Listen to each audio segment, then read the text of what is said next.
Abbiamo lavorato parecchio, abbiamo lavorato sul fisco, abbiamo lavorato sull'economia, abbiamo lavorato sulla cittadinanza, abbiamo lavorato sulla giustizia ed è giusto fare un punto con i nostri elettori per rendere conto di quello che abbiamo fatto e per vedere se abbiamo attuato tutto quello che avevamo promesso di fare. Sarà un'estate in piazza fra gazebo e volantinaggi, quella di Fratelli d'Italia del Veneto che oggi da Belluno e da Jesolo è partita per incontrare elettori e simpatizzanti per fare il punto sul programma. Un momento importante, spiega il senatore e coordinatore regionale del partito Luca De Carlo, che per il territorio bellunese ha portato a casa i crediti di carbonio, uno strumento di compensazione per la riduzione o l'assorbimento dei gas ad effetto serra. Questo rappresenta per noi un'entrata incondizionata di spese correnti che dovremmo mettere a terra. Oggi il CREA sta facendo un registro nel quale verranno poi fissati i criteri con i quali verranno distribuite non solo le risorse ma anche attribuiti i vari valori di trattenimento e per noi questa è una svolta storica. Ci avevano provato in tanti, ce l'abbiamo fatta quasi subito. A proposito di ambiente, attenzione, chiede Fratelli d'Italia alla realizzazione della diga sul Vanoi, un progetto del consorzio Brenta finito sulla graticola.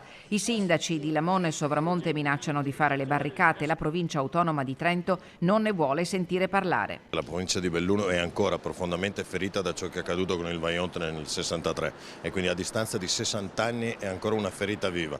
Tra l'altro una provincia che ha già un discreto numero di bacini e che consentono già non solo la laminazione delle piene ma anche di fornire acqua nei momenti di difficoltà. Un tema caro a De Carlo, che anche in veste di sindaco di Calalzo ha condotto una battaglia sul tema della carenza d'acqua stante l'inesistenza proprio del bacino del Vajont. Fa piacere che oggi ci siamo accorti tutti e che ci sia un piano per contrastare l'emergenza climatica attraverso questa crisi idrica. Dobbiamo però stare attenti, e lo dico e lo ripeto, che ciò non avvenga a scapito delle comunità locali, per cui sul Vanoi massima riflessione, massima attenzione e non diamo nulla per scontato.